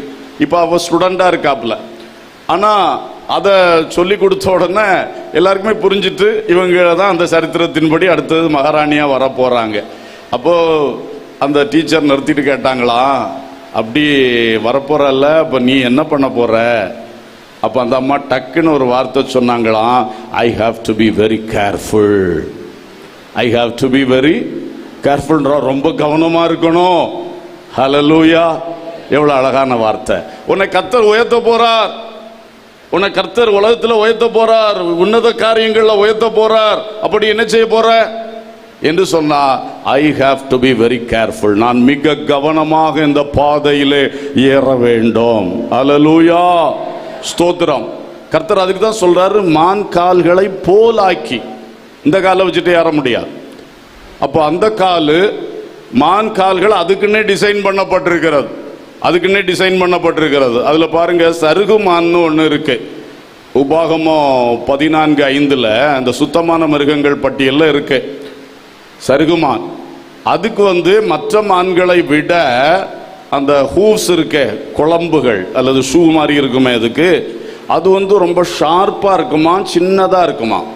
அப்ப அதுக்கு உயரமான இடத்துல அந்த பாறை இடுக்கள்ல கூட பிடிச்சு நிக்கிறதுக்கு அதுக்கு கால் ரொம்ப சின்னதா இருக்கனால அது அப்படி பிடிச்சு நின்றுமா, அழகா பிடிச்சு நின்று அடுத்த ஸ்டெப் போயிட்டே இருக்குமா. அதாவது அந்த மான்கள் மலையில வாழக்கூடிய மான்கள், அதுக்கு ஆண்டவர் அப்படி ஒரு இதை கொடுத்திருக்கிறார். அப்போ நம்ம டிசைன் பண்றார். அல்லேலூயா. இந்த உயரத்திலெல்லாம் கொண்டு போகணும்னா நம்மளை என்ன செய்ய வேண்டியிருக்கு, உருவாக்க வேண்டியது இருக்கிறது. ஹல்லேலூயா. யோசேப்பு அந்த உயரத்துல கொண்டு போறதுக்கு எவ்வளவு தூரம் அவனை உருவாக்கினார் பாத்தீங்களா. துரோகங்கள், பயங்கரங்கள், கொலை திட்டங்கள், வீண் பழிகள், சிறை, எல்லாமே அவனுக்கு காலை டிசைன் பண்ற வேலை தான் நடத்தினார். இதெல்லாம் செஞ்சு அங்க கொண்டு நிறுத்தணும்னா அந்த கால் பிடிச்சு நின்னுது. அல்லேலூயா. சும்மா டைரக்டா கொண்டு நிறுத்தினா அவனை உயர்த்தி வைப்பார், அவன் பட்டுன்னு விழுந்துருவான், அவனால நிக்க முடியாது. எல்லாருக்கும் அப்படிதான். தாவீதை எவ்வளவு தூரம் அடித்து உடைத்து உருவாக்கினாரு. அவன் காலை மான் கால்களை போல ஆக்கிட்டு தான் கொண்டு போய் சிங்காசனத்தில் உட்கார வச்சார். அல்லேலூயா. அதே மாதிரி ஊழியத்திலும் சரி, நம்ம ஜீவியத்திலும், நம்ம ஆவிக்குரிய காரியங்களும் சரி, கர்த்தர் அப்படித்தான் செய்கிறாரு. அதை நம்ம நல்லா புரிந்து கொள்ளணும். அல்லேலூயா. இன்னொரு காரியத்தில் சேர்த்து சொல்லிடுறேன். அதாவது இன்னொரு மான் இருக்கு, புள்ளிமான்னு ஒரு மான், அதே வசனத்தில் தான் சொல்லியிருக்கு. அதுல சில ஸ்பெஷல் புள்ளிமான்கள் இருக்குதான். அதுக்கு ஒரு விசேஷம் என்னன்னா, அது டிஃப்ரெண்ட் கலர் இருக்குமா. அதுவும் குளிர்காலத்தில் ஒரு கலர் ஆகுமா, வெயில் காலத்தில் ஒரு கலர் ஆகுமா, அப்படி ஒரு குறிப்பிட்ட இனம் இருக்குமா. அதுக்கு வாலுக்கு கீழே வெள்ளையான ஒரு பகுதி இருக்குமா. மேலெல்லாம் வெள்ளையா இருக்காதான், வாலுக்கு அடிப்பாகத்தில் கொஞ்சம் வெள்ளை இருக்குமா. அது எதுக்குன்னு கேட்டா, இது கூட்டமா மேய்ஞ்சிட்டு நிற்கும் பொழுது சத்துரு வந்தால் உடனே இது வாலை தூக்கி காட்டுமா. அப்ப அந்த வெள்ளை டக்குன்னு கூட இருக்கிற மான்களுக்கு அது தெரியும், அது ஒரு எச்சரிப்பு, ஓடி பழச்சரு, சத்ரு வருகிறான். அல்லேலூயா. அப்போ உயரும் பொழுது ஸ்லிப்பாகாம இருக்கிறதுக்கு ஆண்டவர் மான் கால்களை போல காலை உருவாக்குறாரு. அது மட்டும் இல்ல, நம்ம மேல போக போக சத்ருடைய எதிர்ப்பு இருக்கும், எதிராளிகள் நிறைய இருப்பாங்க. அவங்க கைகளில் விழாமல், அவங்க தந்திரத்தில் அகப்படாம நம்ம என்ன செய்யணும், போகணும். அல்லேலூயா. ஆசகேல் என்பவன் கலைமான்களில் ஒன்றை போல வேகமாக ஓடக்கூடியவன். அவன் ஓட்டம் அப்படி இருக்கும், கலைமான போல இருக்கும். ஆனா அவனுடைய மரணம் எப்படி வந்துச்சு, அவன் சத்ருவாகிய அப்னேர் அவன் துரத்தி ஓடிக்கிட்டு இருக்கும் பொழுது இவன் நினைச்சான், அப்னேர் ஓடவே முடியாது, நான் தான் ஓட்டக்காரன், என்கிட்ட அவன் நிற்கவே முடியாதுன்னு நல்லா வந்துட்டு தான் பாருங்க. அப்னேர் என்ன பண்ணாரு, அவருக்கு தெரியும் இவன்கிட்ட ஓடி ஜெயிக்க முடியாதுன்னு. டக்குன்னு ஈட்டியை தூக்கி பின்னால காட்டினாரு, பொத்துன்னு விழுந்தான் ஈட்டியில. அப்போ சத்துருவின் தந்திரத்தில் நேராக போய் வாயில விழுந்த மாதிரி என்ன செஞ்சிட்டான், விழுந்துட்டான். ஓட்டம் நல்லா தான் இருந்து, ஒருத்தராலும் ஓட முடியாத பெரிய ஓட்டம் தான். ஆனா அந்த தந்திரத்தை அறிய முடியல பாத்தீங்களா. அவன் தந்திரத்துல இவனை முடிச்சிட்டான். இதுவும் நமக்கு ஆபத்து இருக்கிறது. ஆகவே உயரமான இடங்களில் நம்மை கொண்டு நடக்க பண்ணுவதும், நம்முடைய உயர்தலங்களில் நிக்க பண்ணுவதும் கர்த்தருடைய நோக்கம். அதுக்கு தாங்க உங்க வாழ்க்கையில் அத்தனை பிரச்சனை. நான் வரும்பொழுது இங்கே சொல்லப்பட்ட வார்த்தை, சகலமும் நன்மைக்கு எதுவாக நடைபெறுகிறது என்று அறிந்திருக்கிறோம். ஒரு அல்லேலூயா சொல்லுவோம். அப்போ உங்க வாழ்க்கையில நடக்கிறது எல்லாம் எதுக்கு எதுவாக, அந்த உயர்ஸ்தலத்தில் கொண்டு நிறுத்துறதுக்கு எதுவாக. ஆமென். அந்த உயரமான ஸ்தலங்களில் உங்களை நடக்க பண்ணுவதுக்கு ஏதுவாக கிறிஸ்து வீற்றிருக்கிற வலது பார்சத்துல ஒரு நாள் கொண்டு உட்கார வைக்கிறதுக்கு ஏதுவாக. அதுக்கு தான் இந்த அத்தனை பிரச்சனை, நிந்தை, அவமானம், பரிகாசம், இழப்பு, தோல்வி எல்லாம் அதுல தான் வருது. அதை ஒன்றிலும் துவண்டு போகாமல் திரும்ப திரும்ப எழும்பி கர்த்தர் வைத்த அனுபவத்துல ஓடுவோம். தந்திரங்களில் விழுந்து போகக்கூடாது, சறுக்கி விழுந்து போகக்கூடாது, ஞானமா இருப்போம். இஸ்ரவேலின் அலங்காரமாக கர்த்தர் நம்மளை வச்சிருக்கிறார். அல்லேலூயா. சரி, ஆகவே அந்த உன்னதமான காரியங்களை கூட ஒரு விசை நினைத்து அந்த உன்னதத்தில் காரியம் உன்னதமானுடைய மறைவுக்குள்ள இருக்கணும். அதுக்காக ஜோம் பண்ணுவோமா? நிறைய ஜோம் பண்ண டைம் இல்லை.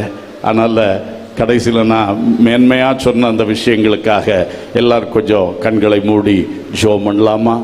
Praise the Lord.